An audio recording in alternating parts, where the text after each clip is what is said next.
We're here today at Morley to take a look through the variety strips. So we did a few tours on the open day, but we thought it'd be good to do a video so those of you who couldn't attend can see how the varieties look in the field. With contracting screens opening soon, we thought it also should be a timely reminder of what is available when you start placing your seed orders. So one of the big things we recommend that you can go and do is look out into your fields, current varieties, what have you got on farm, what varieties have performed well, what hasn't worked for you so much. Those sorts of things and decisions can really help when you're looking at varieties for next year. One thing to think about, sort of soil type differences. Has a variety performed better on a lighter soil or a heavier soil? Thinking about establishment, did you have better establishment in one variety versus another?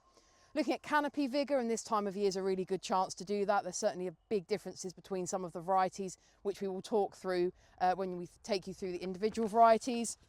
Then also thinking about disease ratings. Probably one of the key things that you can derive from the RL is looking at the disease scores, and we do find they follow really well into the variety strips that we have here. So think about Cercospora, think about rust, think about powdery mildew.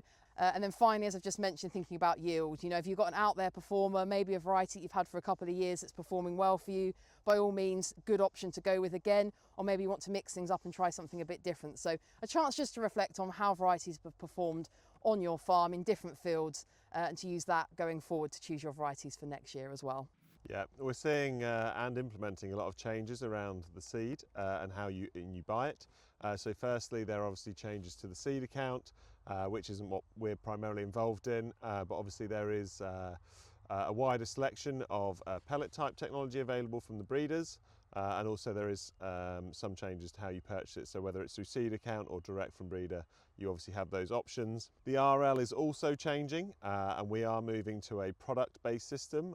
Traditionally, we would refer to this as a genetic-based testing. So what you are seeing in the seed booklet is different pellets available to you. But for now, this is the last year we are looking at genetics. So what the data we're talking about is all from a single pellet type or very specific protocol that the breeders work to. Other thing we want to consider is think about your specialist traits. I think it's a really exciting time for sugar beet in the UK that we have these new traits coming onto the market.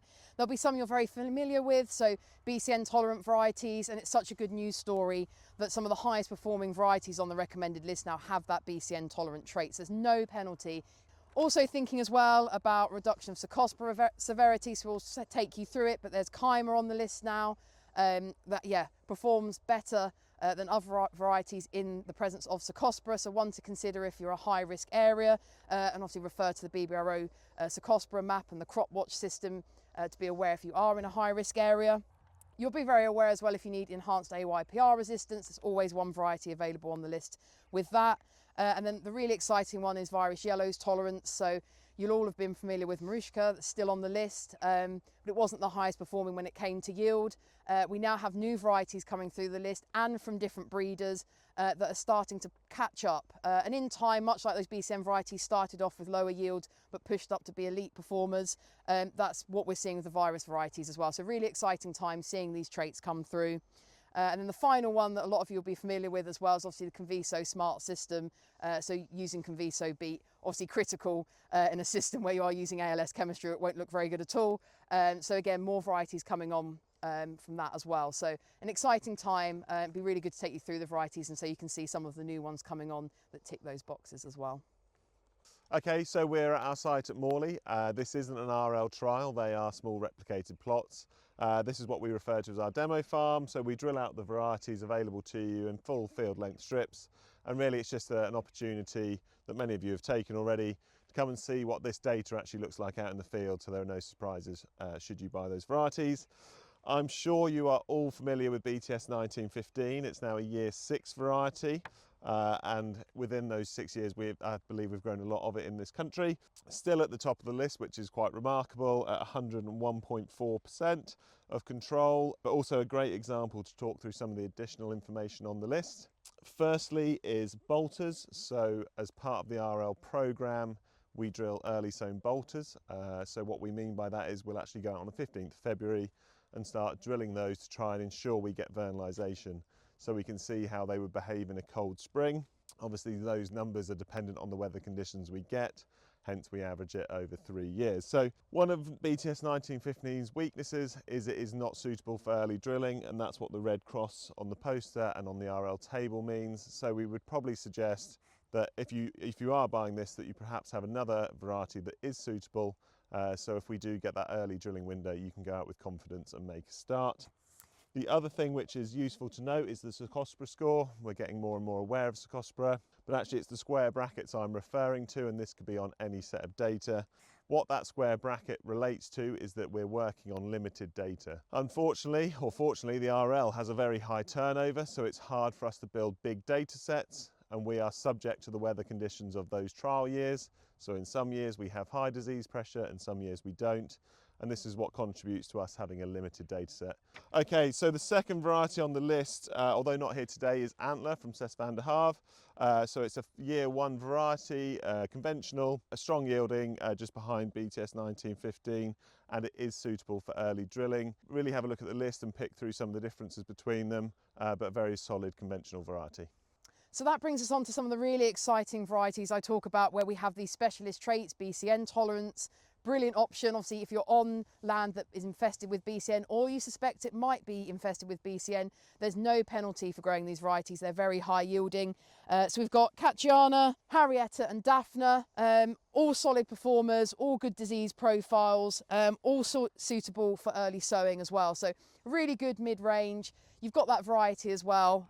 So again, if you're spreading risk, you might want a couple of varieties on farm just in case some don't perform as well as others. Then these 3 are really good options for you. Even if you don't have BCN, still one's worth considering. Building on high performing traits, we have Keimer from KWS, the first of its kind on the list, in that it has a trait claim for Cercospora. So we're seeing improved performance under Cercospora pressure. And it's very exciting that we're seeing this. Cercospora is a growing concern. Obviously we have fungicides in the mix, but having a specialist variety is obviously a massive positive for the industry. Very high yielding variety, and again, building on what the RL does. The way we often test this is through untreated trials, and when I say untreated, the trials don't receive any fungicides, and if you look on the website you can see those untreated tables. They are separate to the main RL table, and they're not part of the decision making necessarily, but it's interesting to see how Keimer performs well in those trials, showing that that genetic is working. So very exciting. Obviously the more traits we get, the better for the industry. Speaking about other varieties, we don't have Gadwall here today. That's another conventional variety from Cess van der Haave. Year 1, solid performer, suitable for early drilling, and in the mid-range on disease performance. So worth considering. We always say, you know, the mid-table of the RL varieties are quite similar, but that's a good thing. Everything on here is an elite variety. It's been through a lot of testing to get where it needs to get, to yield really well and perform in the UK climate. So an example of that, we've got Anatina and Josephina next on the list, both KWS varieties, both yielding really high, you know, just a couple of points, percentage points off the control. One thing to focus on, we always say something often splits the pack to some level, is our disease ratings. So Josephina doesn't do quite so well on powdery mildew. So just one to clock. So if you are thinking about these 2 varieties, you might lean slightly more towards Anatina if you have had a powdery mildew issue this year as well. But again, both solid performers and both ones worth considering. Okay, so moving down the list from Anatina and Josephina brings us to 2 new varieties. The first of which is Hoopoe from Cess van der Haave. So that's a new BCN variety available to you. Unfortunately, we don't have it here today, but that is available, and it's always great to see more BCN varieties on the list, a bit more diversity in the pack. Then takes us on to Aslan. This is from Hillshog, so it's great to see them back in the UK RL with a variety. A very strong performer, and looking forward to seeing it performing on farm and how it does for you. So that brings on some more conventional varieties. So we've got Morgan here. Again, nice to see some entries from different breeders. So we've got Struber here, been on the RL for 4 years, a solid performer, good disease ratings, but not suitable for early sowing. Another one not here today, but a year 1 is Magpie from Cess van der Haave. Again, a conventional variety. It is suitable for early drilling and another good option for you going forward. One in the mid-table of the recommended list is BTS 3610. Been on the RL for some time, really solid performer. Good to see again another breeder. So it's a beta seed variety, but not suitable for early sowing. It's just another important point to consider on that one. Okay, so we're back into some specialist traits now, both with Struber. Firstly, we see ST Tweed. So this is slightly unusual, and it's actually a year 2 variety, but it's the first year it's had that trait claim against it. So you may have grown it last year, but unaware of its improved performance under virus. That's now been added to its credentials on the RL. So a really great option, suitable for early drilling, has that performance under virus, and just generally all-round solid performer. Button, hopefully many of you are familiar with. So this is the last conventional variety in the pack with the BCN trait. Again, I'm sure a lot of you have grown it on farm. Several years of service, generally all round, suitable for early drilling, and a reasonable disease package as well. Okay, so the last variety not on show here is Offspray from Cess van der Haave. George spoke about this earlier, so as part of the RL we always have one AYPR offering, so that's a Rhizomania tolerant variety. It's been a part of the RL for a long time, and obviously if you do have concerns about Rhizomania it might be worth speaking to us regarding testing. But Offspray is in there, solid performer, rivaling a lot of the conventional varieties on yield, but it does have that specialist trait as well. That brings us on to the first of our smart varieties. So here we have Smart Uma. This is one new thing for the RL. Another new thing for the recommended list is the purple cross. So we've always recommended to not sow obviously your smart varieties too early. If they bolt, the resistance to ALS chemistry makes them harder to control. But now we've actually formalised that in the purple cross. So it's breeder nominated, not suitable for early sowing. Some of them would qualify for the red cross, not suitable for early sowing anyway. But this just reinforces that anything that has that smart genetic in it, not suitable for early sowing, and that's where our purple cross comes from. So Smart Uma, solid performer, good disease ratings as well. Definitely one to consider. It's looking very good here today. That brings us on to something I'm really excited about. Earlier on at the start of this video, I did mention, the change from Marushka being on the list, that virus trait, and the fact that we now have improvements on that, and that is Generosa. So this is 92.6% of the control yield, whereas Marushka's down at 87.3%. So it really shows that uplift, and this trait over time, I hope as we do these videos, will move further and further along, and they'll appear earlier in the video because they are yielding so well. The really important one though to remember on this is it isn't suitable for early sowing, so just one to bear in mind, but a really good news story and something I hope you find really reassuring with the varieties that are coming through. Continuing on with our smart varieties, we've got BTS Smart 9485, another solid performer. Again, we've got our purple cross and a good disease profile. And when we're thinking maybe of having a couple of varieties on farm, this is a good option because it's beta seed, so a mix of KWS and beta seed varieties on farm could be a good option for you. Right next door to that, we have Smart Vesnica. Smart Vesnica always stands out. It always has quite a small canopy, and you can really see that today, smaller condensed canopy. So it's just one for us to highlight really, that late in the season, sometimes canopy and how the canopy looks won't necessarily relate to yield, which seems to contradict a lot of what the messaging we come across at BBRO. But we are finding, and it's actually quite exciting, that new varieties are coming along with very different canopy traits. And actually what's going on below ground is obviously the important bit for us as well. So obviously if a canopy is ravaged by disease or pest, that is a problem. But here there's just an inherent differences between the canopies. It's not necessarily a bad thing, it's just the difference in the varieties. And we do sometimes in plant clinic have issues with people think the varieties aren't performing very well or there's differences in canopies. And it will be because they haven't realised that they have actually drilled some different varieties around the farm. So we've talked a lot about individual traits, which obviously have huge yield benefits and allow us to grow on certain soil types, etc. What's really exciting is Smart Nelda. So this is a KWS variety for this year, year 1. And the really exciting thing of this is we've actually stacked 2 traits together. So ALS tolerance in the Smart genetic, and we also then have the BCN tolerance, which is a great combination, is what we often find whether you have a weed beet problem, you may inherently have BCN as well. So they're two traits that go very well together, and this may open up land to grow beet that has potentially been too much of a concern. There's no longer that choice, do I have Conviso or do I have a BCN tolerance? We now have an offering that can give you both. So very exciting, and hopefully the first of many trait combinations to come. So yeah, continue to check into these videos and hopefully there'll be more and more as we go on. That brings us on to the last one that I've mentioned a lot of times because obviously it was an exciting trait when it was introduced.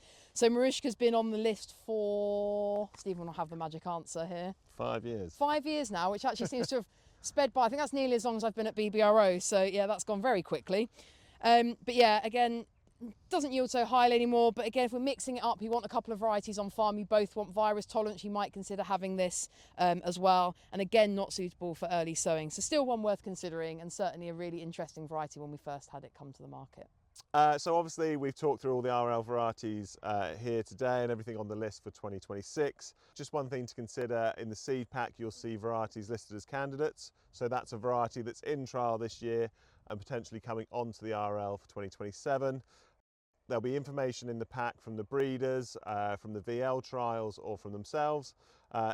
Unfortunately, as our trials are still in the ground, we don't have that information to talk about. Once we've had the crop committee in December, we will publish the RL, and obviously we can then talk about those varieties, but definitely worth looking at. So please take a look through the seed pack. And then the other thing you might notice is a variety that we haven't talked about today, and that's perhaps because it's already come off the RL. As part of the changes to the rules, you can grow that for one more year. And obviously if you've had great experience with that variety over a number of years, it might be worth growing it for one more and utilising that new ruling. So we'd just like to say a really big thank you for watching this video. We hope you found that really useful. As always, BBRO are always available. Please drop us a message. All our contact details are available on the website. And obviously that's the place you need to go if you want to look at the recommended list. And as Stephen mentioned, all the additional tables as well. So please give the website a visit, have a look. But if you have any additional questions, please don't hesitate to reach out to us. We're always here to help you.